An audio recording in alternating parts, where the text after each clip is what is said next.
पहिला प्रश्न तुमच्यासाठी हा. इथं विचारलंय घटना आणि वर्ष यांची खालीलपैकी कोणती जोडी योग्यरित्या जुळवलेली नाही. घटना आणि वर्ष यापैकी खालीलपैकी कोणती जोडी योग्यरित्या जुळवलेली नाहीये. स्वप्नील, रोज लेक्चर नसतात, आठवड्यातून 2 किंवा 3 वेळा आपण लेक्चर घेत असतो. चला पहा, आता तुम्हाला या घटना माहित आहेत मित्रांनो. अशा पद्धतीचा पॅटर्न परीक्षेला आलेला आहे की ज्या घटना आहेत या तुम्हाला विचारल्या जात आहेत. आता काही महत्वाच्या घटना तुम्हाला देतोय ज्याच्यावर तुम्हाला परीक्षेला प्रश्न विचारल्या जाऊ शकतात आणि ऑलरेडी काही ठिकाणी विचारण्यात आलेली सुद्धा आहेत. तुम्हाला बंगालची फाळणी विचारल्या जाईल, बंगालची फाळणी. त्याचबरोबर तुम्हाला वंगभंग चळवळ विचारली जाईल. बंगालची फाळणी मित्रांनो तारीख लक्षात असू द्या, 16 ऑक्टोबर तारीख सुद्धा विचारल्या जाऊ शकते, 1905. गव्हर्नर होता लॉर्ड कर्झन, लॉर्ड कर्झन. बघा काही महत्वाचे तुम्हाला मी सनावळ्या देतोय, त्या सनावळ्या लक्षात असू द्या. याच दिवशी वंगभंग चळवळ सुद्धा सुरू झाली. याला विरोध म्हणून, बंगालच्या फाळणीला विरोध म्हणून कोणती चळवळ सुरू करण्यात आली असं जर विचारलं, उत्तर असायला पाहिजे वंगभंग चळवळ. पण बंगालची फाळणी जी 1905 मध्ये झाली, वंगभंग चळवळ जी आहे ही याला विरोध म्हणून सुरू झाली, ती सुद्धा 1905 मध्ये. चला त्याच्यानंतर तुम्हाला विचारलं जाऊ शकतं मित्रांनो मुस्लिम लीगची स्थापना, जी आता विचारली सुद्धा आहे. मुस्लिम लीगची स्थापना. बर, इथं फक्त मुस्लिम लीगची स्थापना ही विचारलेली आहे. तुम्हाला एखादं त्या स्थापना कुठं झाली असंही विचारलं जाऊ शकतं. 1906 ला स्थापना झाली ढाका या ठिकाणी, सध्या बांगलादेशमध्ये हा भाग आहे. कुठं? ढाका येथे. चला त्याच्यानंतर विचारलं जाऊ शकतं की जहाल गट आणि मवाळ गटामध्ये जी फूट पडली होती तिला सुरत फूट असं म्हटलं जातं. सुरत फूट. 2 गट होते. जहालवादी गट म्हणजे एकदम अग्रेसर होऊन इंग्रजांवर जायचं असं त्यांचं मत होतं. मवाळवादी म्हणायचे की बाबा आपण बुद्धीचा वापर करून हळूहळू स्वातंत्र्य मिळू शकतं. यांच्यामध्ये फूट पडली, त्याला सुरत फूट म्हणायचं. कधी पडली असं जर विचारलं, 1907 ला पडली. कोणत्या अधिवेशनामध्ये पडली? सुरत अधिवेशनामध्ये. अधिवेशनाचे अध्यक्ष कोण होते? तर रासबिहारी घोष होते. रासबिहारी घोष हे त्याचे अध्यक्ष होते. झालं. त्याच्यानंतर तुम्हाला सुरत फूट नंतर विचारलं जाईल मॉर्लेमिंटो कायदा, मॉर्लेमिंटो ऍक्ट कधी पारित करण्यात आला? तर ब्रिटिश पार्लमेंटमध्ये मित्रांनो हा कायदा 1909 मध्ये पारित करण्यात आला. त्याच्यानंतर गदर चळवळ विचारली जाईल, विचारली गेलेली आहे. गदर चळवळ भारतामध्ये कधी सुरू करण्यात आली? तर गदर चळवळ भारतामध्ये 1913 ते 15 अशा 3 वर्षाच्या कालखंडामध्ये चाललेली आपल्याला पाहायला मिळते. त्याच्यानंतर होम रूल चळवळ जी आहे ही भारतामध्ये कधी सुरू करण्यात आली? 1916-17 ला होम रूल चळवळ भारतामध्ये सुरू करण्यात आली. 7. गांधीजींचं भारतात आगमन कधी झालं? गांधीजींचे आगमन, तुम्हाला सर गांधीजी गेले कुठे होते? गांधीजी आफ्रिकेमध्ये गेले होते, 20 वर्ष आफ्रिकेमध्ये होते. गांधीजींचं भारतात आगमन जे आहे हे झालं 9 जानेवारी 1915 आणि याच आगमनाच्या दिवसाला प्रवासी भारतीय दिवस म्हणून ओळखलं जातं. प्रवासी भारतीय दिवस. गांधीजींचे गुरु गोपाळकृष्ण गोखले यांच्या सांगण्यावरून गांधीजी भारतामध्ये परतले होते. त्यामुळे गांधीजींचे गुरु गोपाळकृष्ण गोखले यांना गांधीजींचे म्हणजे राजकीय गुरु असं म्हटलं जातं. त्याच्यानंतर पुढे चला, गांधीजींचा चंपारण्य सत्याग्रह विचारलेला आहे. चंपारण्य सत्याग्रहामध्ये गांधीजींनी कोणता प्रयोग केला होता असंही विचारले. चंपारण्य सत्याग्रह आपण जर तुम्हाला विचारलं 1917 मध्ये मित्रांनो हा सविनय कायदेभंगाचा प्रयोग होता. सविनय कायदेभंग, कायदा पाळायचा नाही अशा पद्धतीचा हा प्रयोग होता. पहिला सविनय कायदेभंगाचा प्रयोग. 2 गोष्टी बीट घेतो, नंतर आपण पुढे जाऊया. त्याच्यानंतर गिरणी कामगारांचा सत्याग्रह अहमदाबाद या ठिकाणी झालेला गिरणी कामगार सत्याग्रह. तर हा सत्याग्रह मित्रांनो 1918 ला या ठिकाणी गांधीजींनी उपोषणाचा प्रयोग केला.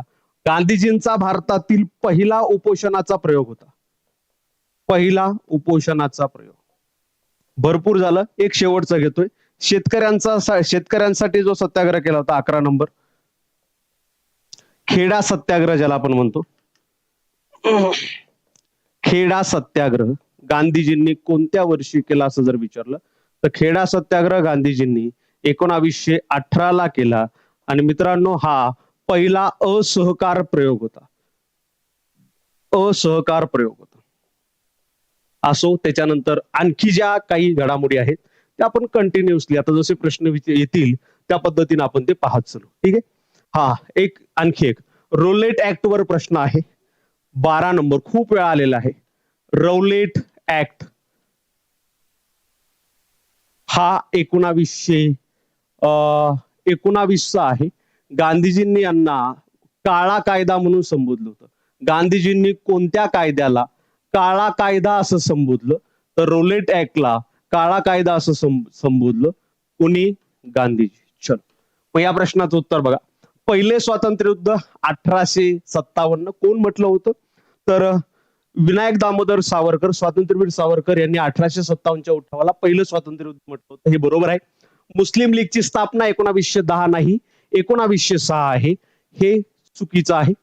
भारतीय राष्ट्रीय काँग्रेसची स्थापना 1885 तुम्हाला माहित आहे. भारतीय राष्ट्रीय काँग्रेसची स्थापना झाली होती. असहकार चळवळीची सुरुवात 1920 पासून. बरोबर आहे. तर या ठिकाणी लक्षात घ्या घटना आणि वर्षांची खालीलपैकी कोणती जोडी योग्यरित्या जुळवलेली नाहीये. मुस्लिम लीगची स्थापना जी आहे ती आपल्याला पाहायला मिळते 1906. ठीक आहे. चला घ्या पुढचा प्रश्न. कोकण आणि नाशिकसाठी लेखा कोशागारचं सेशन. ठीक आहे. उद्याच्या लेक्चर मध्ये घेऊ आपण. उद्या किंवा परवा लेखा कोशागारचं एक लेक्चर घेतो मी.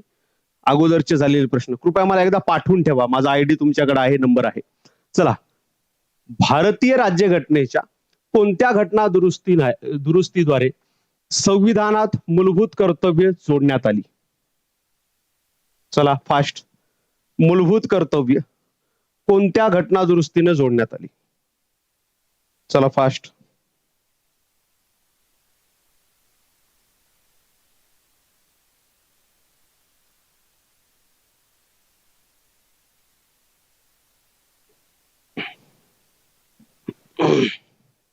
चला एक हे दोन दोन दोन. लक्षात घ्या मित्रांनो मूलभूत कर्तव्य काय काय प्रश्न आलेले आहेत त्याच्यावर याच्या बाहेर जाणार नाहीत बरं का. मूलभूत कर्तव्य. मूलभूत कर्तव्यावरचा पहिला प्रश्न. मूलभूत कर्तव्य कोणत्या देशाकडून घेतले असं जर विचारलं. मूलभूत कर्तव्य हे रशियाकडून आपण घेतले. रशियाकडून. बर. मूलभूत कर्तव्य संविधानात कुठे आहेत? संविधानामध्ये कोणत्या भागामध्ये आहेत असं जर विचारलं तर मूलभूत कर्तव्य भाग 4 मध्ये आहेत मित्रांनो. भाग 4A आपण त्याला म्हणू शकतो. कोणत्या कलमामध्ये आहेत असं जर विचारलं मूलभूत कर्तव्याच्या कलम तर मूलभूत कर्तव्याचं कलम 51A मध्ये मूलभूत कर्तव्य जोडण्यात आले. संविधानात पहिल्यापासून होते का तर उत्तर आहे नाही. संविधानात पहिल्यापासून मूलभूत कर्तव्य नव्हते. याच्यासाठी 42वी घटना दुरुस्ती मित्रांनो 42वी घटना दुरुस्ती 1976 ला करण्यात आली. आणि या 42व्या घटना दुरुस्तीनं 10 कर्तव्य संविधानाच्या या वरच्या भागामध्ये म्हणजे कलम 51A मध्ये टाकण्यात आले. आता सध्या किती आहेत? मूलभूत कर्तव्य आहेत एकूण 11. मग 11वं कर्तव्य जे आहे हे कोणत्या घटना दुरुस्तीनं ऍड करण्यात आलं? 86वी घटना दुरुस्ती. 86वी घटना दुरुस्ती 2002 हे 11वे मूलभूत कर्तव्य जे आहे हे ऍड करण्यात आले. 11वे मूलभूत कर्तव्य हे कशाच्या संदर्भात होते तर हे शिक्षणाच्या संदर्भात होते. याच घटना दुरुस्तीनं आणखी काय ऍड करण्यात आलं? याच घटना दुरुस्तीनं कलम 21A सुद्धा ऍड करण्यात आलं. कलम 21 हे मूलभूत हक्कामध्ये ऍड करण्यात आलं. 86वी घटना दुरुस्ती. बर. याची शिफारस कोणी केली असं जर तुम्हाला विचारलं मूलभूत कर्तव्याची शिफारस तर सरदार स्वर्णसिंग समितीनं जे आहे सरदार स्वर्णसिंग समितीनं जे आहे या कर्तव्याची शिफारस केली. ही समिती कधी स्थापन करण्यात आली होती असं जर तुम्हाला विचारलं ही याच वर्षी 1976 ला स्थापन करण्यात आली. बर. किती कर्तव्याची शिफारस केली होती? 8च कर्तव्याची शिफारस केली. मात्र आता सध्या किती आहेत? 11 कर्तव्य. या 8 मधले 1-2 कर्तव्य त्यांचे घेतले नाहीत. बाकी कर्तव्य जे आहेत हे ऍड करण्यात आले. मित्रांनो, जर तुम्हाला विचारलं कर्तव्य जे आहेत मूलभूत कर्तव्य हे न्यायप्रविष्ट आहेत का, तर उत्तर आहे नाही. हे न्यायप्रविष्ट नाहीत. न्यायप्रविष्ट नाहीत म्हणजे काय, याचं जर पालन झालं नाही तर न्यायालयामध्ये दाद मागता येत नाही आणि ही सर्वात मोठी टीका मूलभूत कर्तव्यावर होणारी आपल्याला पाहायला मिळते. ते न्यायप्रविष्ट नाहीये. हे लक्षात. मग ही शिफारस सरदार स्वर्णसिंग समितीनं. आणखी एक मूलभूत कर्तव्याशी संबंधित समिती आहे, तिचं नाव आहे वर्मा समिती. हिनं मूलभूत कर्तव्यामधील काही बदलासाठी ही समिती निर्माण करण्यात आली होती. 1999 ला निर्माण करण्यात आली. मात्र या समितीनं काही त्याच्यामध्ये बदल म्हणजे जे शिफारशी केलेल्या आहेत त्या शिफारशी केंद्र सरकारने लागू केल्या नाहीत. मग या प्रश्नाचं उत्तर राज्यघटनेच्या 42व्या घटनादुरुस्तीनं मूलभूत कर्तव्य ऍड करण्यात आले. 42व्या घटनादुरुस्तीला लघु संविधान असं म्हटलं जातं किंवा मिनी कॉन्स्टिट्यूशन असं म्हटलं जातं. लघु संविधान. एखादं लेक्चर ह्याच घटनादुरुस्तीवर आपण घेऊया. असो, तर या प्रश्नाचं उत्तर ऑप्शन क्रमांक 1 बरोबर आहे. याची पीपीटी वगैरे किंवा आपलं स्क्रीनशॉट काढण्याची आवश्यकता नाही. नेहमीप्रमाणे ही जी सगळी पीडीएफ आहे मी आपल्या टेलिग्राम चॅनलवर अपलोड करतो. डिस्क्रिप्शन मध्ये टेलिग्राम चॅनलची लिंक आहे, जॉग्राफी बाय शिंगारे सर. तिथून याच नाही याच्या अगोदरच्याही जेही काही आपले लेक्चर झालेले आहेत त्याच्या पीडीएफ तुम्ही डाउनलोड करून घेऊ शकता. सुवर्ण सिंग, राईट, बरोबर आहे उत्तर. आज थोडासा कमेंट साठी मला प्रॉब्लेम येतोय, थोडासा टेक्निकल एरर, त्यामुळे मोबाईलवर कमेंट वाचाव्या लागतील.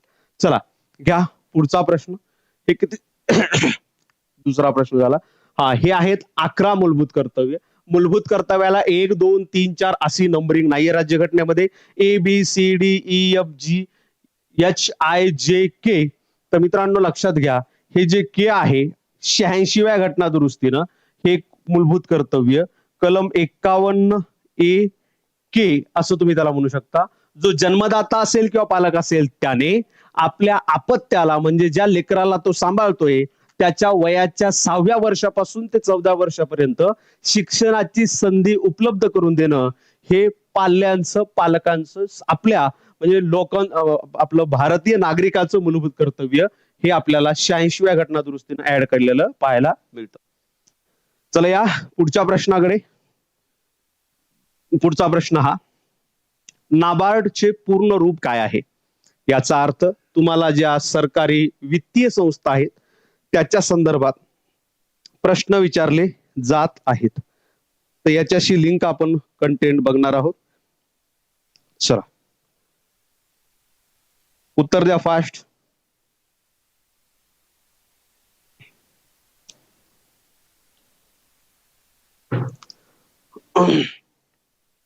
चला लक्षात घ्या. पहिल्यांदा नाबार्ड बद्दल आपण माहिती घेऊया. नाबार्ड मित्रांनो, नाबार्ड जी आहे ही कृषी क्षेत्रावर कर्ज पुरवठा करणारी, पुनर्वित्त पुरवठा करणारी शिखर संस्था आपल्याला पाहायला मिळते.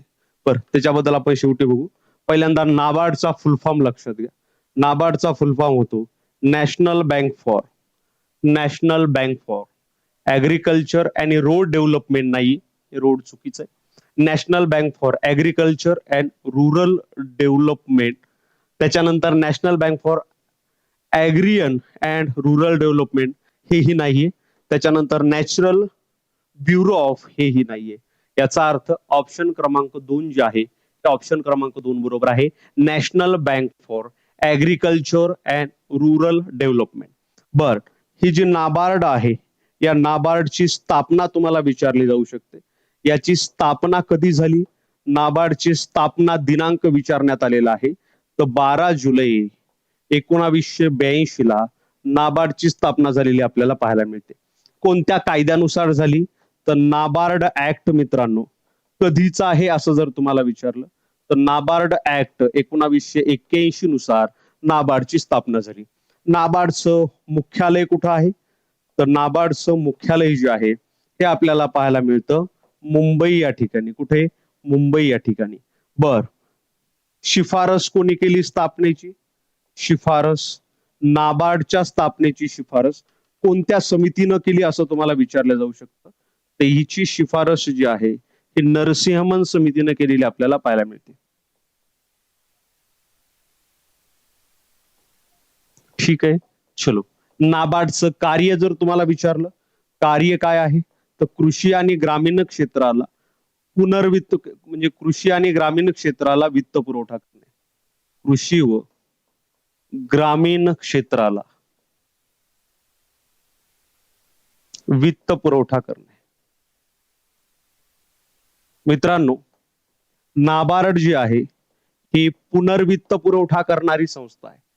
पुनर्वित्त म्हणजे काय? पुनर्वित्त पुरवठा म्हणजे काय?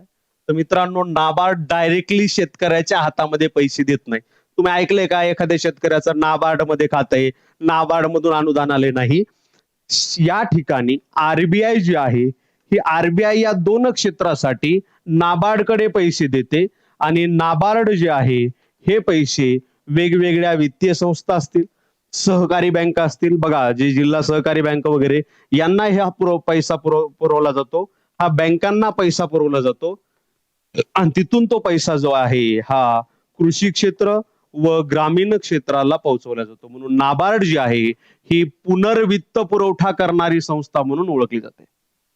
कसा? पुनर्वित्त पुरवठा. तिकडून घेणं इकडे खाली देणं. डायरेक्टली नाबार्ड मध्ये आपल्या कोणाचेच खाते नाहीयेत.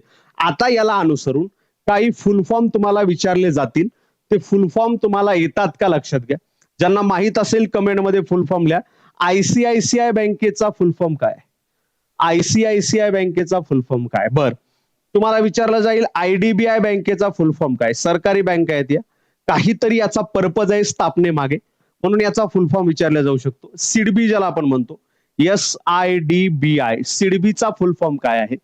त्याच्यानंतर तुम्हाला विचारल्या जाईल आयडीएफसी बँकेचा फुल फॉर्म काय? आयडीएफसी विचारल्या जाईल. त्याच्यानंतर तुम्हाला विचारलं जाईल MIDC जे आपण म्हणतो, या MIDC चा फुल फॉर्म काय? त्याच्यानंतर तुम्हाला विचारलं जाईल SICOM याचा फुल फॉर्म काय? भरपूर आहे. आता टप्प्याटप्प्याने ज्यांना माहित आहे ते उत्तर द्या. काही जण सुरू केले त्यांनी. चला, धन्यवाद Sujit sir. Just for fun. Okay, PYQ टाकलेत व्हॉट्सअपला. ठीक आहे, 1-2 दिवसात. पेपर कधीचा आहे मला सांगा बरं तुमचा. पेपर कोणत्या कोणत्या तारखेला आहे? मी ते घेतो, एक लेक्चर, एक सेशन घेतो. आयसीआयसीआय बँकेचा फुल फॉर्म आहे Industrial Credit and investment corporation Bank. Investment corporation bank. ठीक आहे, sorry, Investment corporation of India. I आहे ना शेवटी, ICICI आहे शेवटी. आयडीबीआय बँकेचा फुल फॉर्म आहे Industrial Development Bank of India. पाठ करा बरं आहे. इंडस्ट्रियल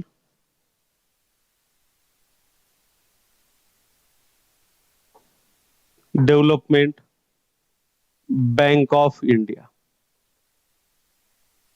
ठीक आहे, इंडस्ट्रियल डेव्हलपमेंट बँक ऑफ. सिडबीचा फुल फॉर्म आहे Small Industrial Development Bank of India. आयडीबीआयच्या अगोदर यस लावलं, यसचा अर्थ स्मॉल कन्सिडर करायचा आणि इंडस्ट्रियल डेव्हलपमेंट म्हणजे हे लघु उद्योगांसाठी. आयडीएफसी बँक जी आहे याचा फुल फॉर्म जर तुम्हाला विचारला, याचा फुल फॉर्म आहे इन्फ्रास्ट्रक्चर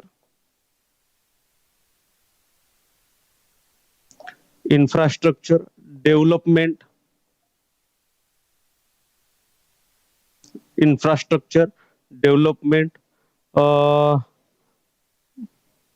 IDFC, हा, finance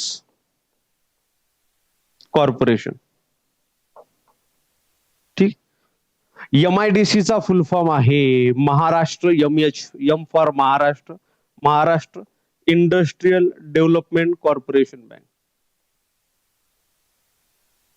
industrial development corporation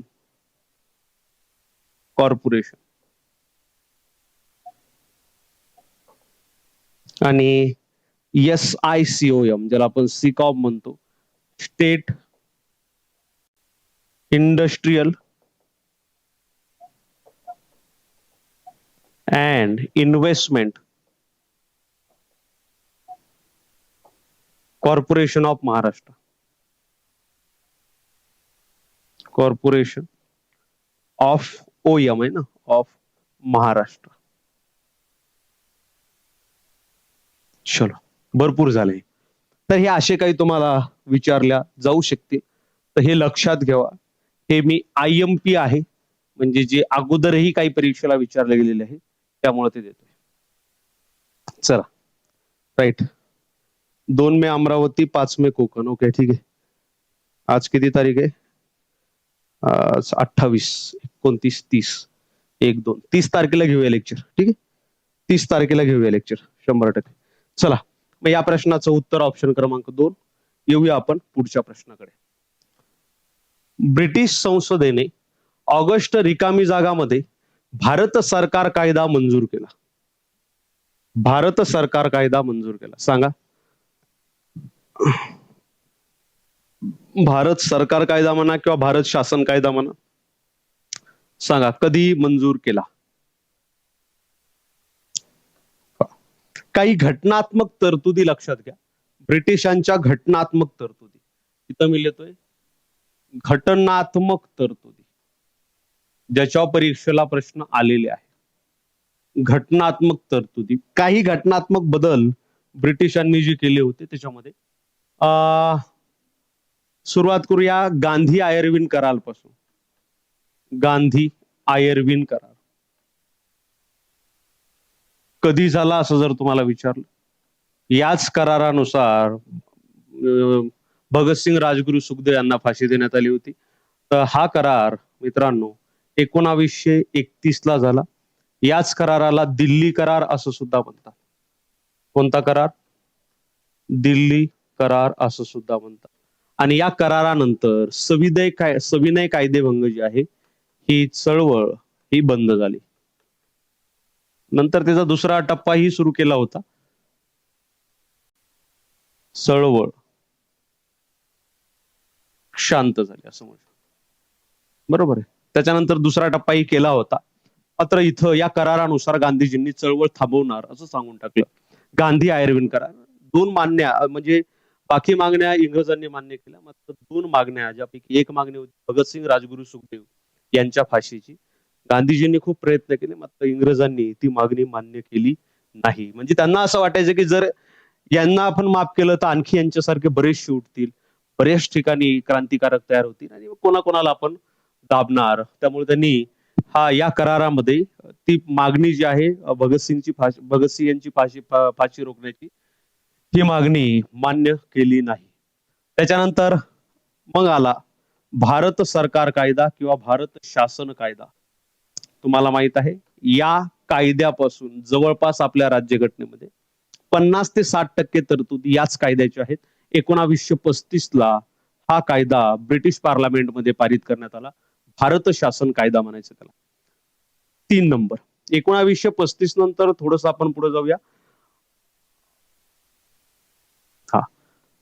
August offer आहे. August offer. आता बरेच जण इथं जर ऑप्शन मध्ये 1940 असलं असतं तर बऱ्याच लोकांनी इथं टिक केलं असतं, कारण ऑगस्ट दिलेले. भारत शासन कायदा सुद्धा ऑगस्ट मध्ये आला होता. ऑगस्ट ऑफर वेगळी. ऑगस्ट ऑफरचा तारीख आहे 8 ऑगस्ट 1940. ज्या ब्रिटिश प्रधानमंत्री किंवा ब्रिटिश पंतप्रधानांच्या या म्हणजे कार्यकाळात हा कायदा पारित झाला, त्यांचं नाव होतं लिनलिथगो. लिनलिथगो यांच्या कार्यकाळामध्ये हा कायदा पारित करण्यात आला. ऑगस्ट ऑफर ही ऑफर दिली होती भारतासाठी, ऑगस्ट ऑफर. पुढे चला. त्याच्यानंतर क्रिप्स मिशन भारतामध्ये आलं, घटनात्मक तरतुदीसाठी. क्रिप्स मिशन नुकतंच दुसरं महायुद्ध सुरू झालं होतं आणि दुसऱ्या महायुद्धामध्ये भारतीयांना सहभागी करून घेण्यासाठी ब्रिटिशांनी भारतीयांना लालूच दाखवायला सुरुवात केली. त्यापैकी पहिलं होतं क्रिप्स मिशन. ठीक आहे, तुम्हाला आम्ही वसाहतीद्वारे स्वातंत्र्य देऊ वगैरे वगैरे. आणि हे आलं होतं 1942 ला.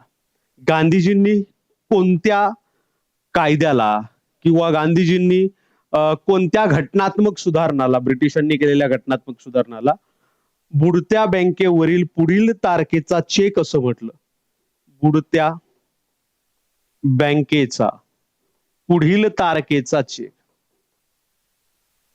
पुढील तारखेचा चेक हे गांधीजींनी क्रिप्स मिशन या कायद्याला म्हटलं होतं. बुडत्या बँकेचा पुढील म्हणजे त्यांचा अर्थ असा की बाबा आता तुम्ही हरणारच आणि मग तुम्ही आम्हाला सांगणार तुम्हाला स्वातंत्र्य वगैरे देऊ, त्याच्यासाठी त्यांनी ते वाक्य वापरलं होतं. Cripps mission 1942. त्याच्यानंतर वेव्हेल योजना आली. वेव्हेल प्लॅन ज्याला म्हटलं जातं. वेव्हेल योजना किंवा वेव्हेल प्लॅन त्याला म्हटलं जातं. ही 1945 ला आली. त्याच्यानंतर शेवटी आपण म्हणतो कॅबिनेट मिशन. या कॅबिनेट मिशनलाच त्रिमंत्री योजना असं सुद्धा म्हटलं जातं.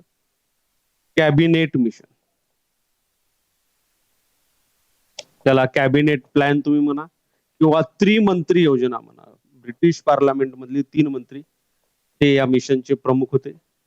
कोण कोण होतं याच्यामध्ये असं जर तुम्हाला विचारलं, कॅबिनेट मिशन मध्ये खालीलपैकी कोणते मंत्री होते, तर तिघांची नावं लक्षात असू द्या. एक लॉरेन्स होते, त्याच्यानंतर दुसरे होते क्रिप्स, जे अगोदर एक क्रिप्स मिशन घेऊन आले होते, आणि तिसरे आहेत अलेक्झांडर.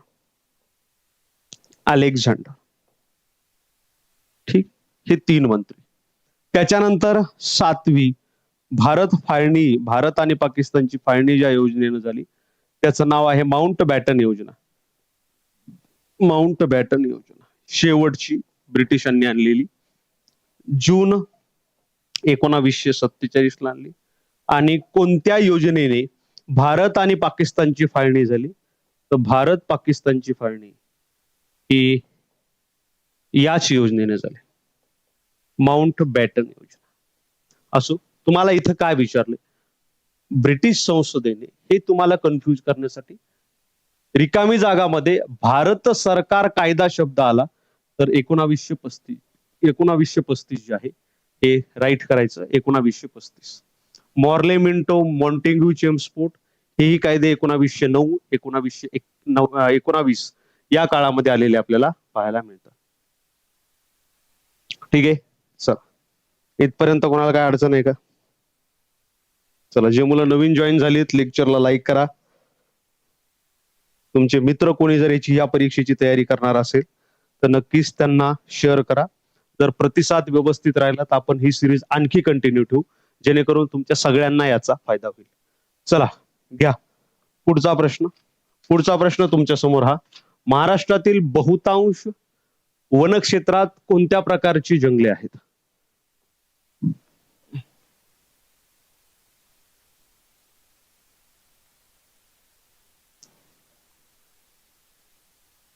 चला, बहुतांश वनक्षेत्रात कोणत्या प्रकारची जंगले आहेत?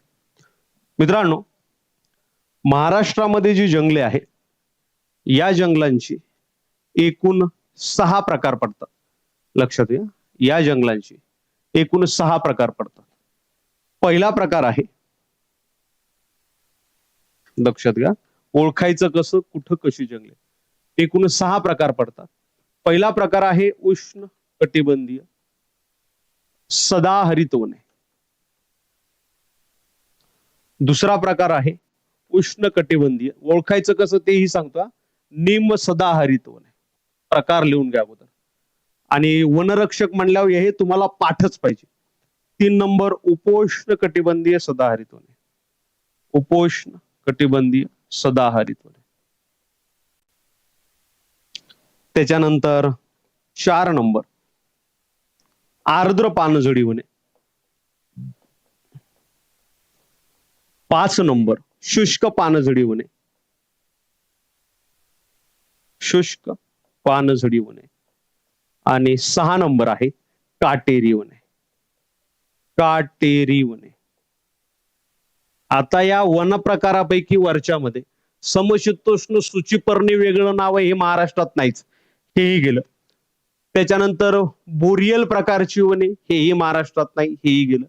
समशीतोष्ण वर्षा वने म्हणजे आर्द्र पानझडी वने जी आहेत, या आर्द्र पानझडी वनांना वर्षा वने किंवा मान्सून वने असं सुद्धा म्हटलं जातं. आता या दोन्ही पैकी आता आपल्याला लक्षात घ्यायचंय, मान्सून वने किंवा वर्षा वने. हे आहेत 6 प्रकार जे महाराष्ट्रामध्ये आढळतात. मित्रांनो, ज्या भागामध्ये पाऊस हा 200 ते 250 सेंटीमीटर पडतो त्या भागामध्ये कोणती सदाहरित वने आढळतात. आता सिक्वेन्स लक्षात घ्यायचा आहे. ज्या भागामध्ये मी तुम्हाला हे सगळ्या वनांचा प्रकार 2 मिनिटात समजून सांगतो. ज्या भागामध्ये मित्रांनो पर्जन्य जास्त पडतं लक्षात घ्या, ज्या भागामध्ये पर्जन्य जास्त पडतं त्या भागामध्ये वनांच्या वाढीसाठी अनुकूल वातावरण असतं. जेवढा पाऊस जास्त तेवढं त्या भागामध्ये वृक्षांची संख्या जास्त. जेवढी वृक्षांची संख्या जास्त त्या भागामध्ये वृक्षांची घनता जास्त. घनता म्हणजे काय? घट्टपणा. एका चौरस किलोमीटर मध्ये किती दाटीवाटीनं झाडं आहेत त्याला झाडांचा घट्टपणा किंवा झाडांची घनता म्हणतात. जेवढं पर्जन्य जास्त तेवढी वन घनदाट आपल्याला पाहायला मिळतात. जेवढी वन घनदाट असतील, इथं बघा, जेवढे वन घनदाट असतील तेवढं त्या भागामध्ये वृक्षांना बाजूला वाढण्यासाठी चान्सेस कमी असतात. म्हणजे वृक्षांच्या फांद्या बाजूला जाऊ शकत नाहीत, कारण बाजूला गेले की इकडे दुसरं झाड आहे, इकडे दुसरं झाड आहे. त्यामुळे वृक्षाची वाढ जी आहे ती वरच्या दिशेला होते. त्यामुळे जेवढं घनता जास्त असेल तेवढं त्या भागामध्ये वृक्षाची उंची जी आहे ती वृक्षाची उंची सुद्धा जास्त असेल. मित्रांनो, ज्या भागामध्ये पाऊस जास्त त्या भागामध्ये घनदाट होणे त्या भागामध्ये वृक्षांची उंची जास्त. ज्या भागामध्ये पाऊस जास्त असतो मित्रांनो त्या भागामध्ये आढळणारी जी वृक्षांच्या वनांची पानं आहेत ही पाने जी आहेत ही पाने मोठे असतात. म्हणजे पान लहान किंवा मोठं कोण ठरवतं? त्या भागामध्ये पाऊस किती पडतो आणि वर्षभर वृक्षाला पाणी किती मिळतं याच्यावरून ठरत असतं त्या वृक्षाचं पान मोठं किंवा लहान. जर पाऊस कमी पडत असेल त्या भागामध्ये वृक्षांच्या पानांचा आकार लहान असतो, कारण जेवढा वृक्षांच्या पानाचा आकार लहान तेवढं बाष्पीभवनाचा वेग कमी. जेवढा बाष्पीभवनाचा वेग कमी तेवढं वृक्ष जास्त दिवस स्वतःची लाईफ जगू शकतात. जास्त दिवस ते स्वतःला म्हणजे आपण असं म्हणू शकतो की स्वतःमध्ये ते बदल करू शकतात. त्यामुळे लक्षात घ्यायचंय, पानं मोठी. आता ज्या भागामध्ये मित्रांनो 200 ते 250 सेंटीमीटर पाऊस पडत असेल त्या भागामध्ये पाणी भरपूर आहे, त्यामुळे तिथं वने सदाहरित असतात, वर्षभरही हिरवी असतात. निमसदाहरित, ज्या भागामध्ये पाऊस 150 ते 200 सेंटीमीटर पडतं त्या भागामध्ये निमसदाहरित वने पाहायला मिळतात. म्हणजे काय? सदाहरित वनांपेक्षा थोडं थोडं कमी, पाऊस थोडा पाणी कमी, घनदाटपणा थोडासा कमी, उंची थोडीशी कमी, पानं थोडीशी लहान. पुढे चला, उपोष्ण कटिबंधीय सदाहरित वन म्हटलं डोंगराची आकृती आठवायची सह्याद्री पर्वताच्या. सह्याद्री पर्वत किंवा महाराष्ट्रामध्ये 1200 मीटर पेक्षा जास्त उंचीवर आपल्याला ही वने आढळतात. मात्र हा नियम या उपोष्ण कटिबंधीय सदाहरित वनांना लागू होत नाही. ही वने ज्या भागामध्ये पाऊस 400 सेंटीमीटर पेक्षा जास्त आहे त्या भागामध्ये ही वने आढळतात आणि उंचावर आढळतात. तुम्हाला सर मग इथं पाऊस जास्त आहे मग घनदाट का नाही? मित्रांनो, त्या ठिकाणी हवामान जे आहे उपोष्ण, उष्ण नाही, उपोष्ण म्हणजे उष्णच्या विरुद्ध हवामान आहे. कारण उंचीवर असल्यामुळे तापमान कमी आहे, तापमान कमी असल्यामुळे पुन्हा आणखी उंचीवर असल्यामुळे वारे वेगाने वाहतात. प्रतिकूल परिस्थितीमध्ये हे वने वाढतात. म्हणून ही जी वने आहेत ही वने अशा पद्धतीचं बिहेवियर या वनांमध्ये वृक्षांमध्ये आपल्याला पाहायला मिळत नाही. पुढे चला, आर्द्र पानझडी वने. या वनांमध्ये पानझड होते. उन्हाळ्याच्या दिवसांमध्ये हिवाळ्यापासून सुरुवात होते, पानझड होते. याही वनांमध्ये पानझड होते. मग फरक काय सर? कशामुळं आर्द्र पानझडी किंवा ज्याला मान्सून वने म्हणायचं आणि कशामुळे शुष्क पानझडी, या दोन्हीमध्ये नेमका फरक काय? मित्रांनो, याच्यामध्येही पानगळ होते, याच्यामध्ये पानगळ होते. ही वने ज्या भागामध्ये पाऊस 120 ते 150 सेंटीमीटर पडतो इथे आढळतात आर्द्र पानझडी वने. आणि शुष्क पानझडी वने जिथं पाऊस 80 सेंटीमीटर ते 120 सेंटीमीटर पडतो या भागामध्ये आढळतात. म्हणजेच काय, इथं पाण्याचं प्रमाण जास्त आहे म्हणून याला आर्द्र पानझडी, इथं पाण्याचं प्रमाण कमी आहे म्हणून याला शुष्क पानझडी. या वनांमध्ये पानगळ जी आहे ही 4 महिनेच होते फक्त. या वनांमध्ये पानगळ जी आहे ही 6 महिने होते. पानगळ जास्त होते आणि महाराष्ट्रात सर्वात जास्त शुष्क पानझडी वने आपल्याला पाहायला मिळतात या प्रकारामध्ये. त्याच्यानंतर नंबर येतो काटेरी वनांचा. ज्या भागामध्ये पर्जन्य 80 सेंटीमीटर पेक्षा कमी पडतं अशा भागामध्ये ही वने आढळतात. संपूर्ण महाराष्ट्रात म्हणलं तर सर्वात जास्त वने काटेरी वने. या ऑप्शन पैकी म्हटलं तर शुष्क पानझडी वने हे आपलं याचं उत्तर पाहायला मिळतं. समजलं का रे? सांगा. पुढेच बघतो मी तुमच्या कमेंट. समजला का रे? लाईव्ह सिरीज रोज नाही, आठवड्यातून 2 ते 3 दिवस. वनरक्षकच्या विद्यार्थ्यांचा प्रतिसाद जर मिळाला तर आपण आणखी त्याच्यामध्ये वाढ करू शकतो. चल, इथपर्यंत कोणाला काय अडचण आहे? चलायचं पुढं. चलो, घ्या पुढचा प्रश्न. स्वामी दयानंद सरस्वती यांनी 1845 ते 1860 पर्यंत धार्मिक सत्याच्या शोधात भारतभर प्रवास केला आणि शेवटी ते रिकामी जागा यांचे शिष्य बनले. म्हणजे तुम्हाला इथं विचारले, स्वामी दयानंद सरस्वती हे कोणाचे शिष्य होते? चला, समजायले का रे? चला, द्या उत्तर, द्या फास्ट.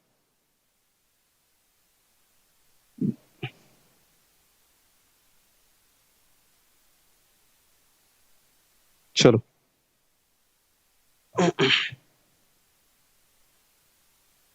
बघ लक्षात घ्या.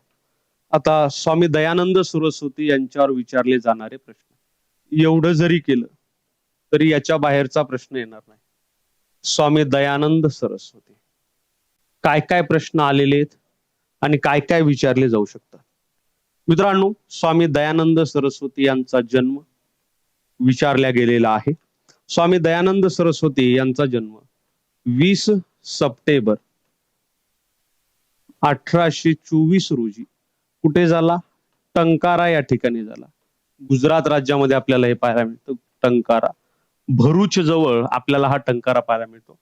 त्यांचं मूळ नाव जर विचारलं, मूळ नाव काय आहे, तर यांचं मूळ नाव मित्रांनो मूळशंकर.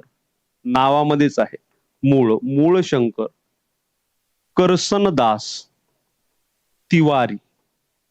मूळशंकर करसनदास तिवारी हे मूळ नाव आपल्याला पाहायला मिळतं कोणाचं? स्वामी दयानंद सरस्वती यांचं. बर मित्रांनो, यांनी भारत भ्रमण कधीपर्यंत केलं? यांनी भारत भ्रमण जे आहे हे सलग 15 वर्ष केलं, 1845 ते 1860. शेवटी त्यांनी दीक्षा घेतली. त्यांचे दीक्षागुरु किंवा आपण त्याला गुरु म्हणू शकतो, त्यांचं नाव आहे स्वामी विरजानंद.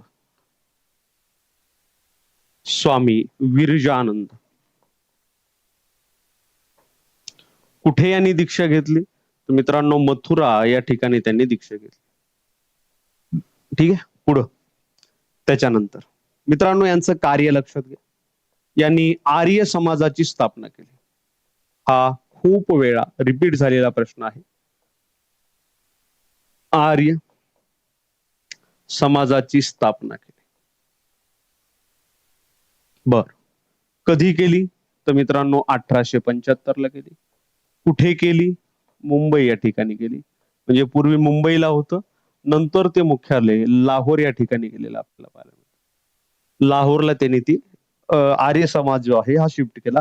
पुण्यामध्ये म्हणजे पुणेमध्ये त्यांना हिंदूंकडून भरपूर विरोध झाला आणि त्यामुळं त्यांनी हा त्यांचा जो आर्य समाज जो आहे म्हणजे ही जी शाखा आहे ही लाहोरला घेऊन गेली. पुढे मित्रांनो यांनी एक नारा दिला होता. नारा, त्यांच्या नाऱ्यांचं नाव आहे वेदांकडे चला. कुठे? वेदांकडे चला असा त्यांनी नारा दिला. पुढे चला मित्रांनो, त्यांच्या कार्यामध्ये आणखी एक 1882 ला त्यांनी एक संस्था स्थापन केली, गो संरक्षण संघटना. गो संरक्षण संघटना स्थापन केली. कोणती संघटना? गो संरक्षण संघटना. कधी? 1882 ला. त्यांची पुस्तके विचारली जातील. त्यांचे ग्रंथ किंवा पुस्तके आलेली आहेत परीक्षेला. एक सत्यार्थ प्रकाश. खूप वेळा परीक्षेला प्रश्न आला. सत्यार्थ प्रकाश. त्याच्यानंतर वेदभाष्य. वेदभाष्य आणि आणखी एक वेदभाष्य भूमिका. वेदभाष्य भूमिका हे यांची पुस्तके आपल्याला पाहायला मिळतात. स्वामी दयानंद सरस्वती यांचा मृत्यू जो आहे हा मृत्यू 1883 ला अजमेर या ठिकाणी झाला. मित्रांनो, त्यांच्या मृत्यूनंतर हा जो आर्य समाज जो आहे, या आर्य समाजाच्या शाखा म्हणजे आर्य समाजामध्ये फूट पडली. त्यांच्या मृत्यूनंतर आर्य समाजाच्या दोन शाखा झाल्या. एक गुरुकुल शाखा आणि दुसरी कॉलेज शाखा. कॉलेज शाखा म्हणायची की काळाबरोबर आपण बदललं पाहिजे. आर्य समाजाची कॉलेज शाखा जी आहे, यांचे प्रमुख होते लाला लजपत राय. लाला लजपत राय. आणि जी गुरुकुल शाखा होती ही म्हणायची नाही, जे आपलं नियमानं वेदानुसार चालत आलेलं तसंच आपण चालूया. स्वामी श्रद्धानंद हे त्यांचे प्रमुख होते. स्वामी श्रद्धानंद. हे तुम्हाला पीपीटी अवेलेबल होईल आपल्या टेलिग्राम चॅनलवर. ठीक आहे. स्वामी श्रद्धानंद हे आर्य समाजाच्या गुरुकुल शाखेचे प्रमुख होते. या शाखा कधी झाल्या? या 1893 ला दोन शाखांमध्ये आर्य समाज जो आहे हा आर्य समाज विभागला गेला. गुरुकुल शाखा आणि कॉलेज शाखा. समजतंय का रे? चला फास्ट कमेंट करा. हा, कुणाल सर, सुवर्णा सर. अच्छा, लेखा कोशागारसाठी म्हटलं ना मी. म्हटलं घेऊया 30 तारखेला लेक्चर घेऊया. प्रश्न असतील तर मला पाठवून ठेवा मागच्या परीक्षेचे. चला मग या प्रश्नाचं उत्तर स्वामी विरजानंद. ऑप्शन क्रमांक 2 जे आहे हे इथं बरोबर आहे. ऑप्शन क्रमांक 2. घ्या पुढचा प्रश्न. ताडोबा अंधारी व्याघ्र प्रकल्प महाराष्ट्रातील रिकामी जागा जिल्ह्यामध्ये आहे. ताडोबा अंधारी व्याघ्र प्रकल्प. तुम्ही वनरक्षकची तयारी करताय तर तुम्हाला व्याघ्र प्रकल्पाबद्दल एवढीच नाही तर आणखीन बरीचशी माहिती माहीत असणं गरजेचं आहे. ती माहिती तुम्हाला या प्रश्नाच्या माध्यमातून देण्याचा प्रयत्न करतो, जेणेकरून ओके. चला 2 2 2 2 2 बऱ्याच जणांना उत्तर माहित आहे, पण हा प्रश्न परीक्षेला आला होता. मात्र या प्रश्नामधून व्याघ्र प्रकल्प काय आहे त्याच्यावर थोडासा फोकस करूया. व्याघ्र प्रकल्प आणि याच्या संदर्भात परीक्षाभिमुख म्हणजे वनरक्षकला काय विचारलं जाऊ शकतं. मित्रांनो, वाघ भारताचा राष्ट्रीय प्राणी कधी झाला? 1773 रोजी वाघ जो आहे, वाघ भारताचा राष्ट्रीय प्राणी झाला. भारताचा राष्ट्रीय प्राणी. त्याच्या अगोदर सिंह होता, बरोबर आहे. याच्या वाघाच्या संरक्षणासाठी त्याला राष्ट्रीय प्राणी म्हणून घोषित केलं 1973 ला, बरोबर आहे. त्याच्यानंतर याच्या अगोदर मग 1972 ला वाघांच्या शिकारीवर बंदी घालण्यात आली बंगालमध्ये. आणखी 1972 ला वन्यजीव संरक्षण अधिनियम पारित करण्यात आला. हे फार महत्वाचं आहे बरं का. हे तुम्हाला 100% येणार. हे जे मी जेवढं देतोय हे 100% येणार. वन्यजीव संरक्षण अधिनियम.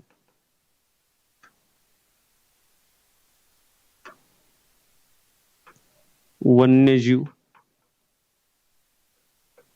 संरक्षण कायदाच म्हणून त्याला, अधिनियम काय, कायदा पारित करण्यात आला. बर, तुम्हाला विचारलं जाईल प्रोजेक्ट टायगर कधी सुरू करण्यात आला? 1973 ला मित्रांनो प्रोजेक्ट टायगर सुरू करण्यात आला. प्रोजेक्ट टायगर सुरू करण्यात आला. कोणी केलं? इंदिरा गांधी यांनी. इंदिरा गांधी. तुम्हाला विचारलं भारतातील व्याघ्र प्रकल्पाचे जनक कोण? व्याघ्र प्रकल्पाचे जनक, त्यांचं नाव आहे कैलास सांखला, ज्यांना टायगर मॅन म्हणून सुद्धा ओळखलं जातं. कैलास सांखला भारताचे tiger man, tiger man of India. Tiger man of India. ठीक आहे. जर तुम्हाला विचारलं पहिला व्याघ्र प्रकल्प कोणता होता? भारतातला पहिला व्याघ्र प्रकल्प.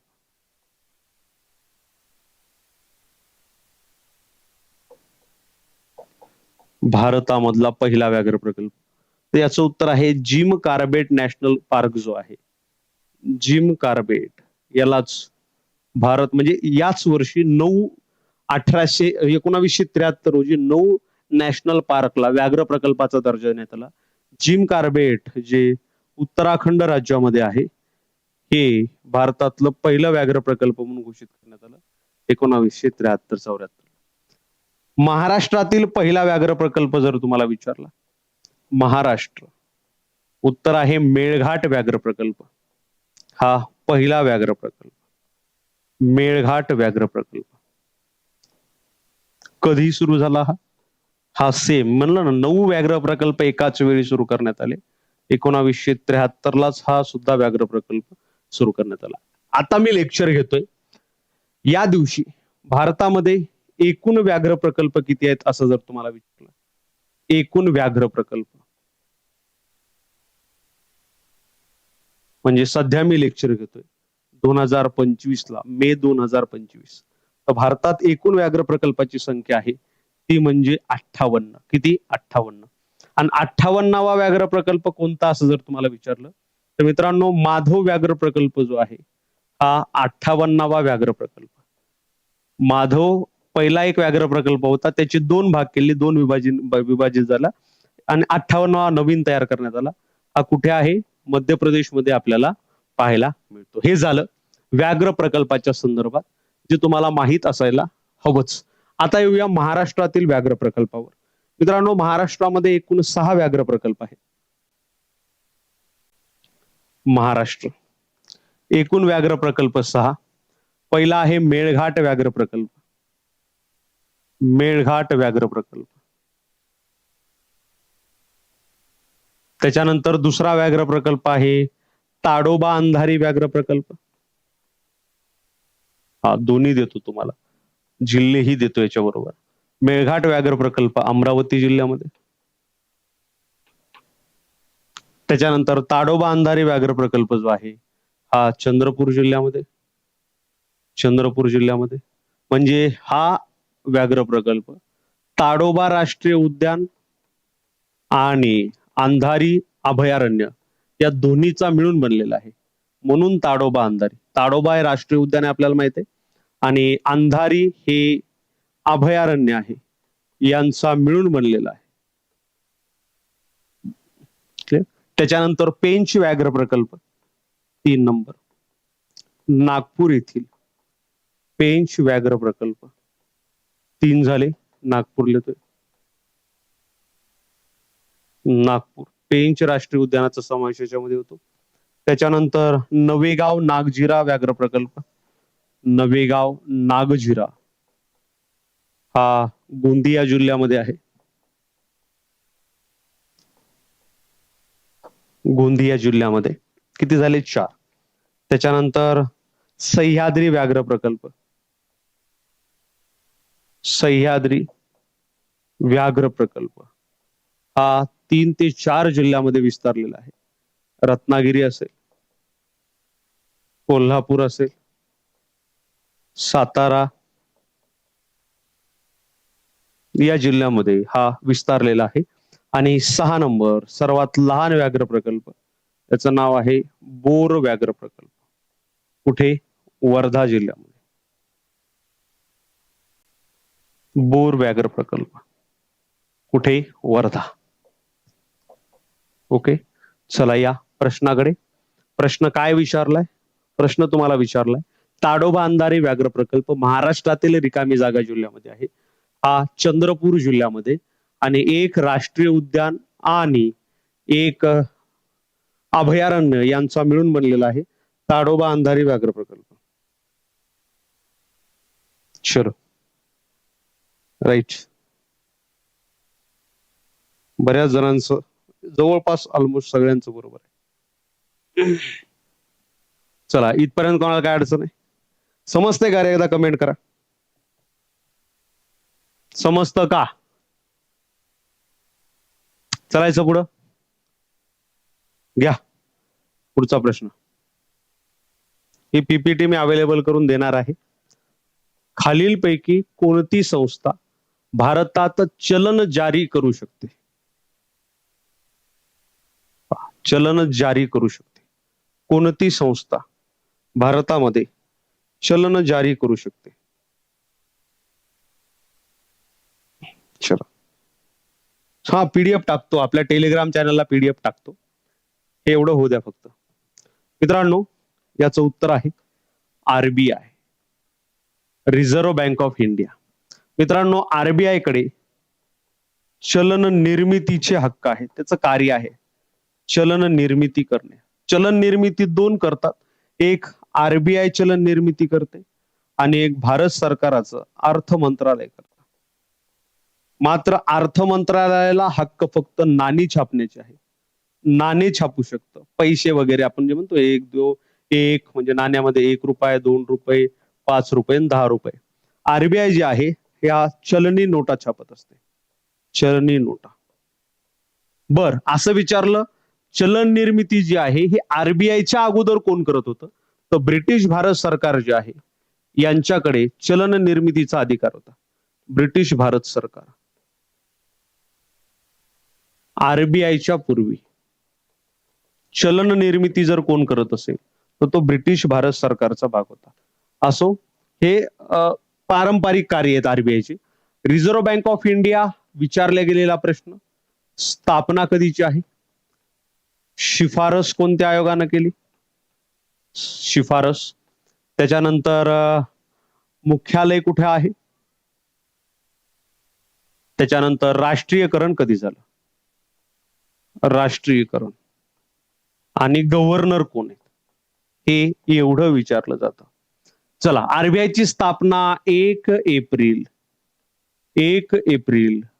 1935 कोणत्या कायद्याने? RBI act 1934. आरबीआय ऍक्ट 1934 आहे. शिफारस कोणी केली? Young Hilton commission. Young Hilton commission यानं शिफारस केली. मुख्यालय कुठे? मुंबई. मित्रांनो, स्थापनेवेळी जर म्हटलं तर कोलकाता, बरं का. स्थापनेवेळी मुख्यालय कुठं होतं आरबीआयचं? तर ते कोलकाता. 2 वर्ष कोलकात्याला होतं आणि नंतर मुंबईला हे मुख्यालय 1937 ला हलवण्यात आलं. राष्ट्रीयकरण 1949 ला झालं. सध्याचे गव्हर्नर कोण आहे? तर मित्रांनो, संजय मल्होत्रा हे सध्याचे गव्हर्नर आहे. संजय मल्होत्रा हे सध्याचे गव्हर्नर आहे. कितवे गव्हर्नर आहेत असं जर म्हटलं तर हे आरबीआयचे 26वे गव्हर्नर आहेत. कितवे? संजय मल्होत्रा हे आरबीआयचे 26वे गव्हर्नर आहेत. बर, तुम्हाला आरबीआयचं पहिले गव्हर्नर विचारले जाऊ शकतं, पहिले.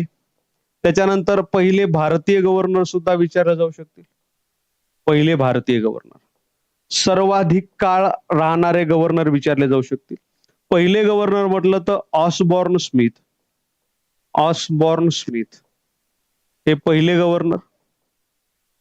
त्याच्यानंतर पहिले भारतीय म्हटलं तर सी.डी. देशमुख हे पहिले भारतीय गव्हर्नर आरबीआयचे आपल्याला पाहायला मिळतात. सर्वाधिक काळ असणारे गव्हर्नर आरबीआयचे तर बेनेगल रामाराव. बेनेगल रामाराव हे सर्वाधिक काळ आरबीआयचे गव्हर्नर होते. सर्वात कमी काळ जर म्हटलं तर अमितोष घोष. अभितोष घोष हे सर्वात कमी काळ, साधारणतः 21 दिवस फक्त हे गव्हर्नर होते. असो, चला. तर हे आरबीआयचे कार्य आहे, चलन निर्मिती करणे. कार्य जर आपण म्हटलं तर आरबीआयचं चलन निर्मिती आहे. आरबीआय सरकारची बँक म्हणून कार्य करते, सरकारची बँक म्हटलं जातं. आरबीआयला बँकांची बँक म्हटलं जातं, बँकांची बँक, सरकारची बँक. त्याच्यानंतर आपण असं म्हणू शकतो की मक्तेदारी आहे चलन निर्मितीची, चलन निर्मितीची मक्तेदारी. मक्तेदारी ही भारताची कोणती बँक आहे? ही भारताची मध्यवर्ती बँक आहे. क्लिअर? बँकांची बँक कशामुळं? आपले जसे बँकांमध्ये खाते असतात तसे बँकांचे खाते आरबीआय मध्ये असतात. म्हणजे चलन निर्मितीसाठी बँकांना पैसा पुरवण्याचं काम, व्याजदराने पैसा देण्याचं काम सुद्धा कोण करत असतं तर आरबीआय करत असते. ओके, समजतंय का रे व्यवस्थित? हा, first Indian governor C D Deshmukh. चला, यांच्या अगोदर 25वे म्हटलं, 25वे म्हटलं शक्तिकांत दास. शक्तिकांत दास. ठीक आहे, चल इथपर्यंत कोणाला काय अडचण? चला तर मग आजच्या लेक्चरमध्ये आज आपण इथं थांबूया. काय प्रश्न असतील तुमचे तर विचारू शकता. चलो, शुभांगी, सुप्रिया, आशु, स्वप्नील, प्रसाद, राईट, बरोबर आहे तुमचं. चला, ठीक आहे, काही प्रश्न असतील तर विचारू शकता. जे मुलं उशिरा जॉईन झालेत, लेक्चर लाईक करा. वनरक्षकची परीक्षा कधीही असो, बघा तो शांततेचा काळ आहे ना, या शांततेच्या काळामध्ये जर घाम गाळला तर युद्धाच्या काळामध्ये जास्त रक्त सांडण्याची आवश्यकता नसते. त्यामुळे आता बाकीचे सगळे झोपलेले असताना आपण जर कासवाच्या गतीनं का होईना हळूहळू हळूहळू मेहनत करीत गेलो, ज्यावेळेस ऍड येईल, जाहिरात येईल, त्यावेळेस आपला जवळपास अभ्यास झालेला असेल. त्यामुळं ऍड येण्याची वाट पाहणं, मग ग्राउंड सुरू करणं, आपलं मग अभ्यास सुरू करणं, मग हे नाही, मग ग्राउंड नाही. आता सध्या जी वेळ आहे ना, ही वेळ मस्ट आहे. आता जेवढा तुमचा अभ्यास होईल त्याचा फक्त रिव्हिजन बाकी पाहिजे ऍड आल्यानंतर शेवटच्या 2 महिन्यामध्ये. ठीक आहे, चला. कोणत्याही परीक्षेचं मी फक्त याच म्हणत नाही, तुम्ही तलाठीची तयारी करत असाल आतापासून कामाला लागा. मी ग्रुप बी ची तयारी करत असाल आतापासून कामाला लागा. का? कारण जेव्हा ऍड नसते तेव्हाच्या काळामध्ये झालेला अभ्यास हा तुमचा परिपूर्ण अभ्यास असतो. ऍड आल्यानंतर फक्त रिव्हिजन आपलं ठेवायचं. त्याच्या अगोदर सगळा अभ्यास पूर्ण झाला पाहिजे. ही ट्रिक असते पास होण्याची. चला, ठीक आहे, 100% हे सेशन पोलीस भरती. काही जीएस बरेच जण म्हणते सर पोलीस भरतीला एक आम्ही, अहो जीएस आहे ते. जीएस टीसीएस पॅटर्नचं केलं तर पोलीस भरती अख्खी त्याच्यात येऊन जाते. कारण टीसीएस मध्ये डेप्थ जास्त आहे आणि दिवसेंदिवस काठिण्यता पातळी तुम्ही वाढवत जाल, म्हणजे काठिण्यता पातळी सरकार आपलं परीक्षा टीसीएस वाढवतोय किंवा परीक्षामध्ये वाढत जात आहे, तर आपणही आपल्या अभ्यासाची काठिण्यता पातळी वाढवली पाहिजे. ठीक आहे, चलो, चला नंदू सर धन्यवाद. तर आजच्या लेक्चरमध्ये आज आपण इथं थांबूया. राहिलेला भाग आपण पुढच्या लेक्चरमध्ये कंटिन्यू करू. धन्यवाद. तुमचे मित्र वगैरे कोणी असतील तर त्यांना सांगा ही सिरीज सुरू झाली, त्यांच्यापर्यंत लेक्चर पोहोचवा.